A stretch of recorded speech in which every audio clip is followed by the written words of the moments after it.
Malam ini kita akan membahas sebuah tema diambil dari tafsir surah Al-Qari'ah, sebuah suara yang bisa menghancurkan setiap gendang telinga semua makhluk. Ma'asyiral muslimin yang dimuliakan Allah Subhanahu wa taala, Allah Subhanahu wa taala berfirman, Al-Qari'atu mal Qari'ah wa ma adraka mal Qari'ah yauma yakunun nasu kal farashil mabthuth. Al-Qari'ah, apakah itu Al-Qari'ah? Dan apakah kamu tahu apa itu Al-Qari'ah? Al-Qari'ah adalah hari di mana menjadikan manusia seperti binatang laran yang berhamburan terbang ke sana kemari. Ma'asyiral muslimin yang dimuliakan Allah Subhanahu wa taala, di dalam Al-Quran di sini, tepatnya pada surah Al-Qari'ah, Allah Subhanahu wa taala berfirman, Al-Qari'ah. Apa itu Qari'ah? Para ulama tafsir mengatakan bahwa yang dimaksud Al-Qari'ah adalah suara yang keluar dari moncong sangkakala Israfil, yang kalau seandainya suara ini masuk ke telinga-telinga manusia, bahkan bukan hanya manusia, jin, bahkan para malaikat sekalipun, maka akan mengalami sebuah kejutan hebat, bahkan sampai kepada kematian. Itulah Al-Qari'ah, suara yang memekakkan telinga, menghancurkan setiap gendang-gendang telinga makhluk, bahkan sampai mengalami kebinasaan. Para ulama mengatakan bahwa setiap hari sebenarnya ada Al-Qari'ah. Terkadang Al-Qari'ah itu terjadi di barat, di timur, di selatan dan di utara. Artinya sebuah kabar yang sangat menakutkan dan juga memekikan telinga. Sebagaimana Allah Subhanahu wa taala berfirman, wala yazalul ladzina kafaru tusibuhum bima sana'u qari'ah. Dan orang-orang kafir senantiasa ditimpa oleh Al-Qari'ah, maksudnya bencana, disebabkan perbuatan mereka sendiri. Lalu kapan terjadi Qari'ah ini? Kalau anda melihat tartib Al-Quran, sebelumnya surah Al-Qari'ah ini dimulai dengan surah Al-Adiyat.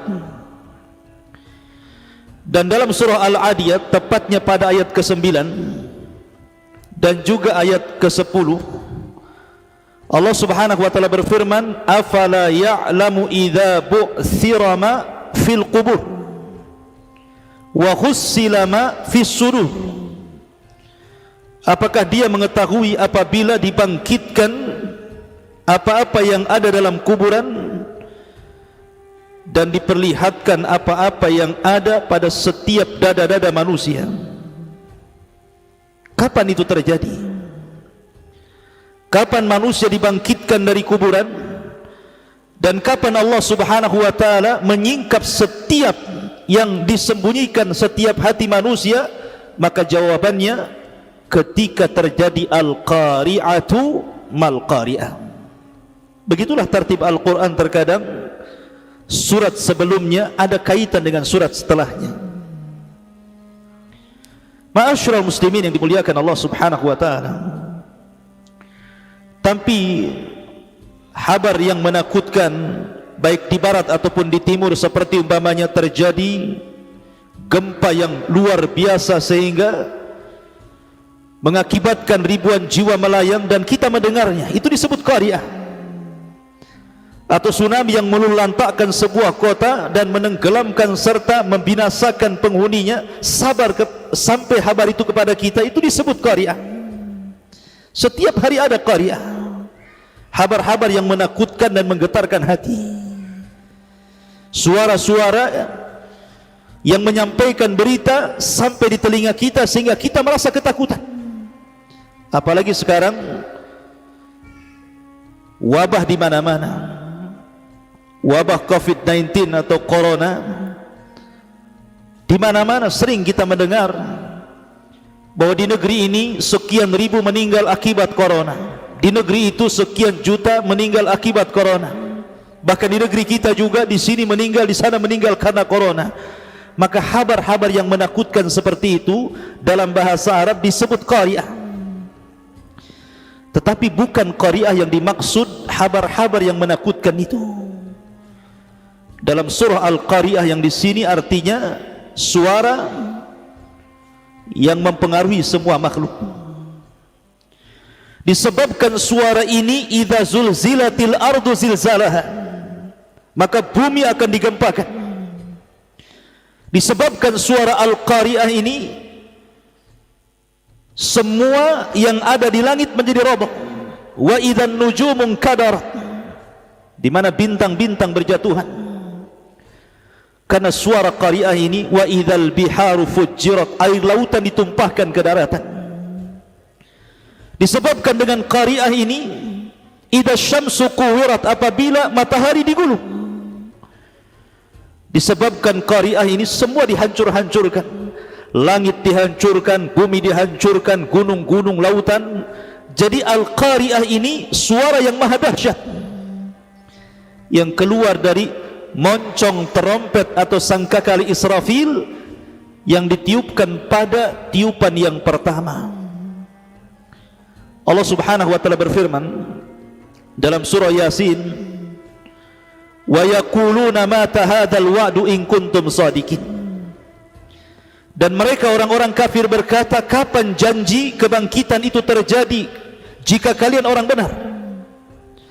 Ma yanzuruna illa sayhatan wahidatan ta'khudhuhum wa hum yakhisimun. Mereka hanya menunggu satu teriakan saja, satu qari'ah saja yang akan membinasakan mereka ketika itu mereka sedang bertengkar. Fala yastati'una tausiyatan wala ila ahlihim yarji'un, sehingga mereka tidak mampu membuat wasiat sekalipun, dan mereka juga tidak dapat kembali kepada keluarganya. Itulah Al-Qari'ah. Yauma yafirrul mar'u min akhihi wa sahibatihi wa banihi. Yauma yafirrul mar'u min akhihi wa ummihi wa abihi wa sahibatihi wa banihi. Apabila datang Al-Qari'ah, teriakan itu, maka seseorang akan lari dari saudaranya, seseorang akan lari dari orang tua ibu bapaknya, seseorang akan lari dari anak bahkan pasangannya. Itulah Al-Qari'ah, mempengaruhi semua makhluk. Makanya Allah mengatakan, fala yastati'una tausiyatan wala ila ahlihim yarji'un. Apabila datang qari'ah, maka mereka tidak sanggup lagi memberikan wasiat, bahkan tidak sanggup kembali kepada keluarga mereka, karena itu terjadi pada hari kiamat. Tetapi Al-Qari'ah hanya terjadi dan menimpa orang-orang kafir saja. Orang-orang yang beriman tidak akan merasakan Al-Qari'ah, karena sebelum Al-Qari'ah ini datang, suara yang menggetarkan, bahkan menghancurkan, bahkan membinasakan ini, orang-orang yang beriman walaupun sebiji zarah keimanan, mereka sudah diwafatkan Allah dengan dikirimkan angin yang sangat sejuk sekali, sehingga tidak ada yang hidup di permukaan bumi kecuali hanya orang-orang kafir saja. Itulah yang akan merasakan Al-Qari'atu mal-Qari'ah. Ma'asyiral muslimin yang dimuliakan Allah Subhanahu wa ta'ala, Allah mengatakan Al-Qari'atu mal-Qari'ah wa ma adraka mal-Qari'ah. Ini sama dengan metode ketika Allah Subhanahu wa ta'ala menyebutkan kalimat al-haqah. Al-haqatu mal-haqatu wa ma adraka mal haqqah. Di sini juga sama, al-qari'atu mal qari'atu wa ma adraka mal qari'ah. Lalu apa bedanya al-haqqah dengan qari'ah di sini? Al-haq diambil dari hak, kebenaran, artinya benar terjadi. Apa yang dimaksud benar terjadi? Maksudnya kiamat besar. Maksud al-haq artinya haqqun sayaqah, memang betul-betul akan terjadi kiamat itu. Kapan? Jawabannya ketika terjadi qari'ah. Jadi qari'ah itu adalah jawaban dari kalimat al-haqqah. Karena al-haqqah itu dan qari'ah dua-duanya sama dari nama-nama hari kiamat. Karena nama-nama kiamat itu banyak, salah satunya al-haqqah dan qari'ah. Dan al-haqqah itu artinya haqqun sayaqah, pasti akan terjadi kiamat besar. Kapan itu? Al-qari'ah, ketika terjadi qari'ah. Makanya uslubnya sama di sini. Kenapa Allah Subhanahu wa taala mengulang-ulang sampai 3 kali al-qari'atu mal qari'atu wa ma adraka mal qari'ah? Terulang-ulangnya kalimat qari'ah menunjukkan takkid, menunjukkan penguat bahwa memang qari'ah itu akan terjadi. Suatu ketika Nabi sallallahu alaihi wasallam murung dan tidak suka makan, minum, bahkan beristirahat. Kemudian sahabat bertanya kepada Nabi sallallahu alaihi wasallam akan kemurungan Rasul sallallahu alaihi wasallam. Kenapa Rasul tidak ceria hari itu? Maka Nabi SAW mengatakan, fa kaifa un'am, bagaimana aku akan merasakan nikmat? Wa qad iltaqama sahibu qarnin qarnan, sementara pemilik trompet sangkakala itu sudah siap meniupkan sangkakalanya. Maknanya dengan diutusnya Nabi SAW menjadi Nabi dan Rasul adalah tanda-tanda telah dekatnya kiamat. Dan Israfil sudah mulai menempelkan ujung dari sangkakalanya, siap ditiupkan, menunggu izin dari Allah Subhanahu wa ta'ala. Dan apabila Israfil meniupkan sangkakalanya, disinilah terjadi al-qari'ah, suara yang keluar dari moncong Israfil yang akan masuk ke telinga-telinga manusia, ke telinga-telinga binatang, ke telinga-telinga jin dan bahkan para malaikat. Maka Allah Subhanahu wa taala katakan, kullu man 'alaiha fan wa yabqa wajhu rabbika dzil jalali wal ikram. Ketika itu manusia, binatang, jin, bahkan para malaikat akan dihancurkan. Wa nufikha fis sur fa idza hum minal ajdasi ila rabbihim yansilun. Maka akan ditiupkan sangkakala itu pada waktunya. Haqqun sayaqah, pasti terjadi. Al-haqqatu mal haqq wa ma adraka mal haqq. Ma'asyiral muslimin yang dimuliakan Allah Subhanahu wa taala, ketika dengan keadilan Allah Subhanahu wa taala, Allah Subhanahu wa taala tampakkan tanda-tanda kiamat besar yang tartibnya menurut Al-Hafidh Ibnu Hajar rahimahullahu ta'ala menukilkan beberapa pendapat para ulama. Di antaranya adalah pertama, keluarnya Al-Mahdil Muntadhar, Imam Mahdi yang ditunggu-tunggu. Dan ini muqaddimah alamat kiamat besar. Kemudian setelah itu khurujud Dajjal, munculnya Dajjal dan memfitnah selama 40 hari 40 malam di daerah kutub dan di daerah yang normal waktunya. Di mana daerah kutub ada yang 1 hari sama dengan setahun, 1 hari dengan sepekan, bahkan 1 hari sama dengan sebulan. Kemudian setelah itu turunnya Isa bin Maryam dan membunuh Dajjal di sebuah tempat yang disebut dengan Babil Lud, di negeri yang sangat diagungkan Israel hari ini. Kemudian setelah Dajjal meninggal dunia, maka sebagian besar ahli kita beriman kepada Isa yang membawa syariat Islam kala itu. ikut masuk ke agama Nabi sallallahu alaihi wasallam, wa in min ahlil kitab illa la yu'minan nabihi qabla mautihi. Dan sebagian ahli kitab akan beriman kepada syariat Rasul karena Isa bin Maryam sebelum wafatnya. Kemudian terjadilah fitnah yang disebut dengan Ya'juj wa Ma'juj. Keluar Ya'juj dan Ma'juj. Dan Allah binasakan makhluk ini. Setelah Allah binasakan Ya'juj dan Ma'juj, maka Isa pun yang sebelumnya Al-Mahdil Muntadhar meninggal dunia. Maka manusia sedikit demi sedikit akhirnya berubah kembali menjadi kufur dan jahat. Maka Allah subhanahu wa ta'ala berikan alamat kepada mereka agar mereka bertobat. Langit digelapkan, tiba-tiba muncul dukhan. Muncul dukhan, fartaqib yauma ta'tis sama' bidukhanin mubin. Muncul dukhan. Yang dukhan ini berasal dari langit, asap yang sangat hitam tebal yang kemudian menyelimuti seluruh bumi. Kemudian akan dihirup oleh orang yang beriman. Paling tinggi mereka pilek, tetapi kalau dihirup orang kafir, mereka akan kesakitan, bahkan sebagian mereka membunuhnya, atau sebagian mereka mati gara-gara menghirup dukhan ini. Kemudian mereka pun berdoa kepada Allah agar diangkat dukhan ini. Setelah diangkat dukhan, bukannya mereka bertobat kepada Allah subhanahu wa ta'ala, justru mereka tidak bertobat. Allah ingatkan kembali dengan munculnya gempa dari arah timur dan barat, khasfun bil masyriq wa khasfun bil maghrib, yang disebut dalam riwayat salah satu khusuf. Tapi mereka juga tidak bertobat kepada Allah. Artinya bahwa mereka sudah diingatkan dengan adanya dukhan, dengan adanya gempa yang maha dahsyat yang menghancurkan bukan hanya satu daerah, satu negara dihancurkan, mereka tidak bertobat. Dari sinilah kemudian suatu malam mereka pun tidur.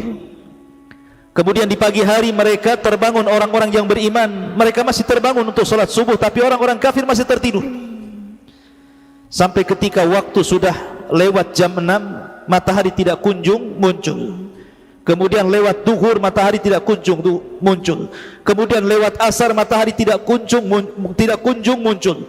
Ketika harusnya matahari tenggelam, tiba-tiba matahari terbit dari arah barat.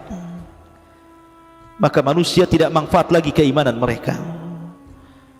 Mereka pun menyesal. Orang-orang yang menyembah berhala, membuang berhalanya, tidak ada manfaat bagi mereka. Orang-orang yang ahli maksiat dengan sujud, ruku, bertobat kepada Allah, tidak ada manfaat keimanan mereka. Dan ini berlaku selama 3 hari matahari terbit dari arah barat.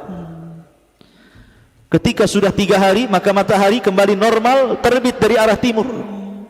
Maka muncullah dabatun minal ar, binatang yang melata dari perut bumi, kemudian mengejar setiap manusia dan memberikan setempel dalam jidat dahinya orang yang beriman, mukmin.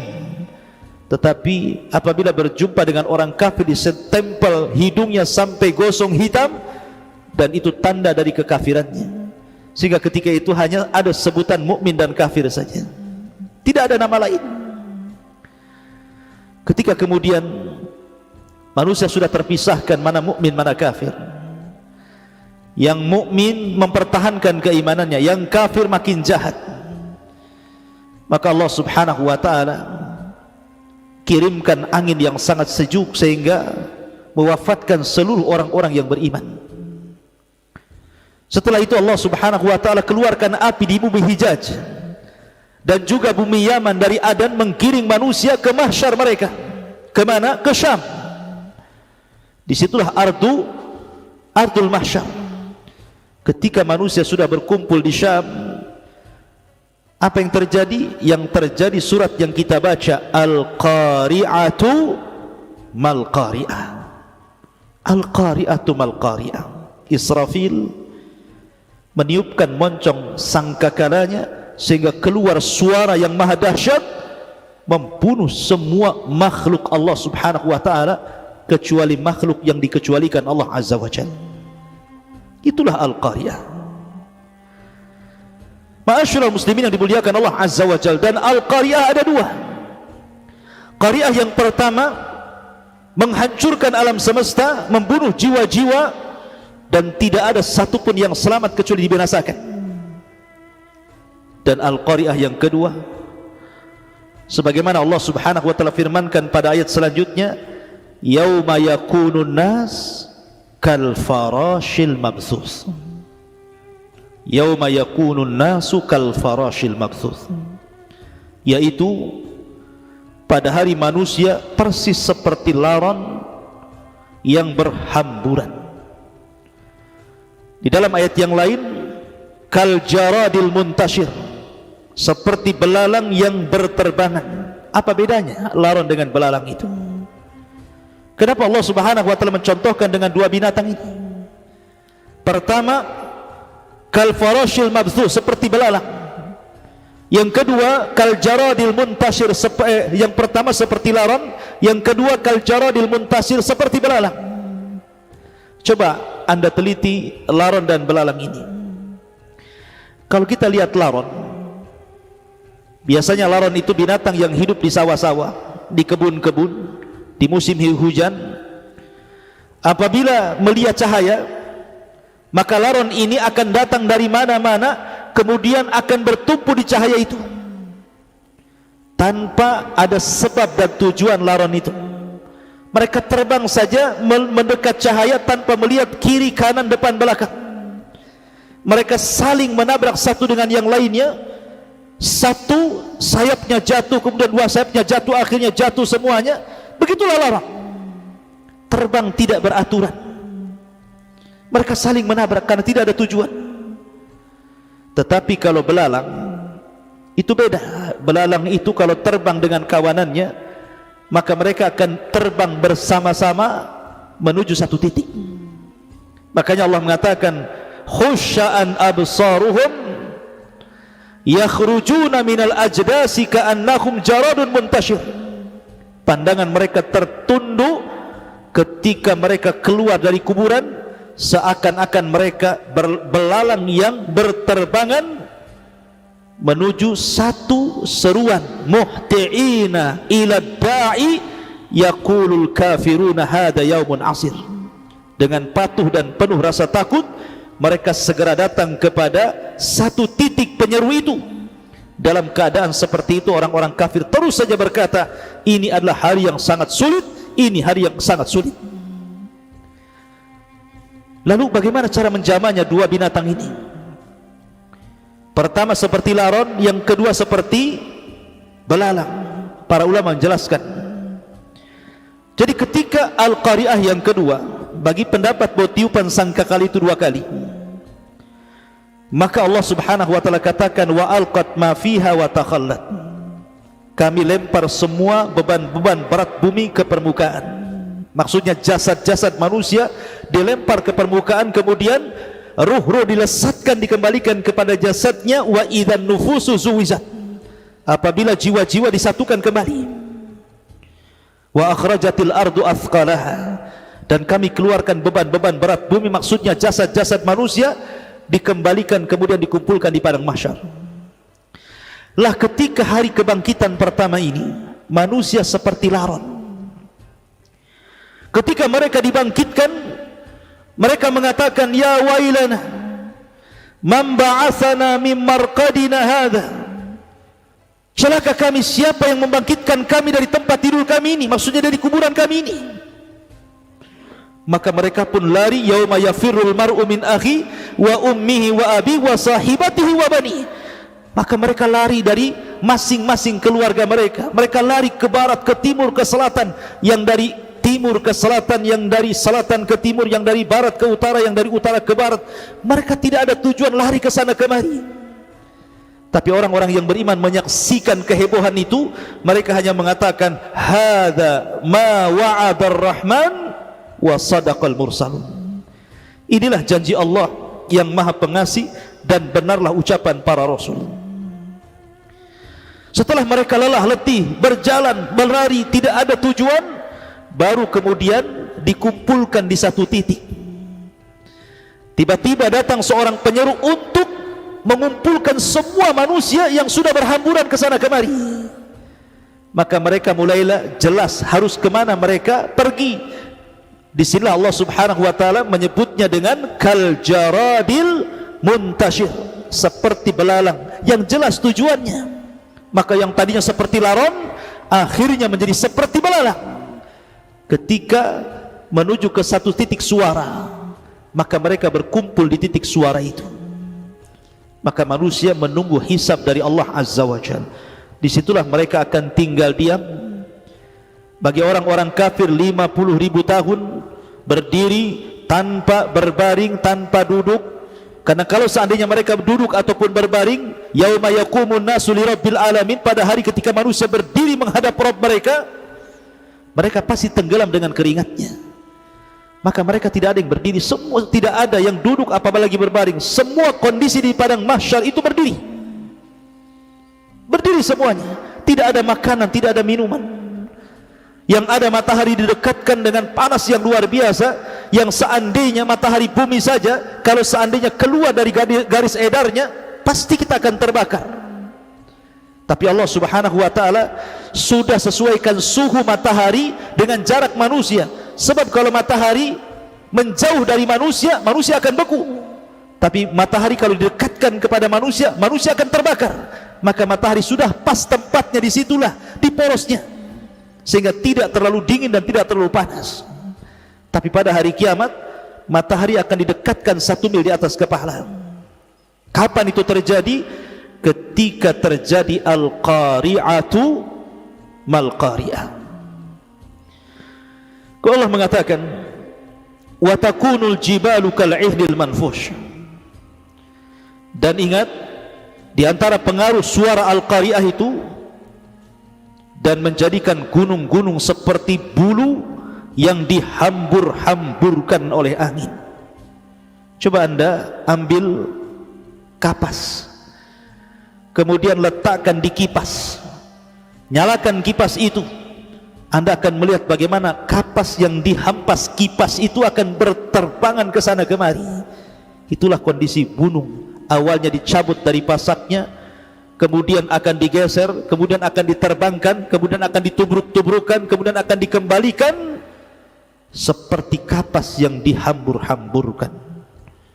Lihat bagaimana dahsyatnya al-qari'ah, suara yang bisa mempengaruhi alam semesta ini dengan kehancuran. Ma'asyiral muslimin yang dimuliakan Allah subhanahu wa ta'ala, lalu apa peristiwa setelah terjadinya al-qari'ah ini? Baik al-qari'ah yang pertama yang menghancurkan alam semesta, atau qari'ah yang kedua yang menjadikan manusia bangkit dan menghadap Allah untuk mempertanggungjawabkan semua perbuatannya. Maka Allah katakan, fa amma man thaqulat mawazinu fahuwa fi isyatir radiyah. Maka barang siapa yang berat timbangan kebaikannya, maka dia dalam kehidupan yang sangat memuaskan, artinya kehidupan yang diridhai.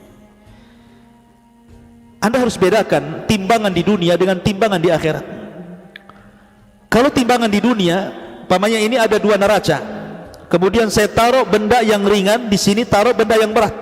Tentu yang berat akan ke bawah dan ringan akan ke atas. Itu timbangan dunia. Kalau timbangan akhirat terbalik. Kalau seandainya ini timbangan, yang satu berat, yang satu ringan, maka yang berat akan naik. Itulah bedanya timbangan dunia dengan akhirat. Kalau timbangan dunia makin berat makin ke bawah, tapi kalau timbangan akhirat makin berat makin ke atas. Makanya ketika Nabi SAW menjelaskan tentang hadithul bitaqah, hadis tentang kartu sakti bertuliskan la ilaha illallah, lihat bahasa Rasul, tasat bihinna la ilaha illallah, maka akan menaik dengan kalimat la ilaha illallah. Kenapa? Karena di sorga itu darajat, naik ke atas, sementara neraka itu darakat, turun ke bawah. Makanya timbangan di akhirat itu makin berat makin naik, makin berat makin naik, sesuai dengan tingkatan di sorga. Dan amalan-amalan yang bisa memberatkan timbangan banyak di dunia. Contohnya husnul khuluq, baik akhlak, atau banyak berzikir. Bahkan Rasul mengatakan kalimatani khafifatani ala lisani thaqilatani fil mizani habibatani al rahmani subhanallah wa bihamdihi subhanallahil azim. Dua kalimat ringan di lisan, dicintai Ar-Rahman, berat dalam timbangan, bacalah subhanallah wa bihamdihi subhanallahil azim.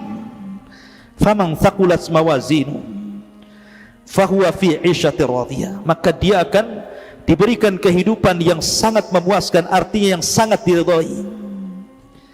Orang hidup di dunia saja, kalau kita diridhai keluarga, anak-anak kita ridho dengan kita, istri kita ridho dengan kita, orang tua kita ridho dengan kita, kita hidup tenang. Tapi coba seseorang yang sedang bertengkar dengan istrinya, tidak ridho dengan suaminya, bertengkar dengan anak-anaknya, bertengkar dengan orang tuanya, kita tidak akan tenang hidup di rumah, karena tidak diridhoi. Kalau seandainya kita diridhoi oleh keluarga saja, tenang kita. Lah, hidup di surga itu semua diridhoi. Allah akan tidak ada satupun makhluk dalam dada mereka kecuali dicabut perasaan dendamnya. Min ghillin ikhwana. Jadi hasadnya dicabut, dendamnya dicabut, dengkinya dicabut, semua penyakit hati dicabut, sehingga ikhwana menjadi bersaudara. Makanya fi 'ishatir radiyah, mereka akan hidup dengan kehidupan yang sangat memuaskan. Wa amma man khaffat mawazinu, tapi kalau ringan timbangannya, artinya ringan timbangan kebaikannya, berat timbangan keburukannya, apa yang terjadi? Fa ummuhu hawiyah wa ma adraka ma hiya narun hamiyah. Lihat bahasa Quran, fa ummuhu hawiyah, maka tempat kembalinya hawiyah. Wa ma adraka ma hiya. Lihat bagaimana Allah tidak sebagaimana menjelaskan al-qari'ah. Al-qari'atu mal qari'ah. Di sini Allah mengatakan wa ma adraka ma hiya. Allah tidak katakan wa ma adraka hawiyah. Kenapa di sini tidak diulang seperti al-qari'ah? Al-qari'atu mal qari'ah. Harusnya kan fa ummu hawiyah wa ma adraka hawiyah, harusnya seperti itu. Tetapi di sini Allah tidak ulang kalimat hawiyah, justru dibuat sebuah pertanyaan, mahiyah. Apa itu hawiyah? Kata para ulama, kenapa Allah Subhanahu wa taala tidak mengulang hawiyah seperti Allah mengulang-ulang kalimat qari'ah? Karena hawiyah ini bagi para ulama apabila mendengarnya maka sangat mengkhawatirkan orang-orang saleh, sangat menyedihkan bagi orang-orang yang dalam hatinya penuh dengan kebaikan. Karena mereka apabila mendengar kiamat, mendengar neraka, mendengar jahanam, mereka akan menangis. Makanya lihat orang-orang saleh itu apabila di malam hari mereka akan bangun di sepertiga malam, kemudian merasakan gelapnya matahari, diingatkan dengan neraka. Dan neraka itu gelap masalahnya. Apabila masuk di pagi hari, kemudian melihat terang benderang fajar, maka mereka pun berbahagia karena sudah diingatkan dengan sorga. Makanya kenapa tidak diulang kalimat hawiyah, justru menggunakan wa ma adraka mahiyah. Maka Allah mengatakan narun hamiyah. Hawiyah itu artinya neraka yang sangat panas. Neraka yang ada di bumi ini satu di antara 70 bagian panasnya api neraka. Yang satu bagian saja itu bisa membakar satu bumi. Bagaimana kalau seandainya yang 70 itu disatukan menjadi satu, bagaimana panasnya? Satu bagian daripada 70 saja sudah bisa menghancurkan alam semesta. Bagaimana kalau itu digabungkan menjadi satu? Na'udzubillah. Na'udzubillah. Kita berlindung kepada Allah Subhanahu wa taala minan nar, dari panasnya api neraka. Wallahu a'lam bishawab. Inilah diantara sedikit tafsir daripada surah Al-Qari'ah. Mudah-mudahan ada manfaatnya. Subhanaka wa bihamdika asyhadu an la ilaha illa anta astaghfiruka wa atubu ilaik. Allahu ta'ala alam. Assalamualaikum warahmatullahi wabarakatuh.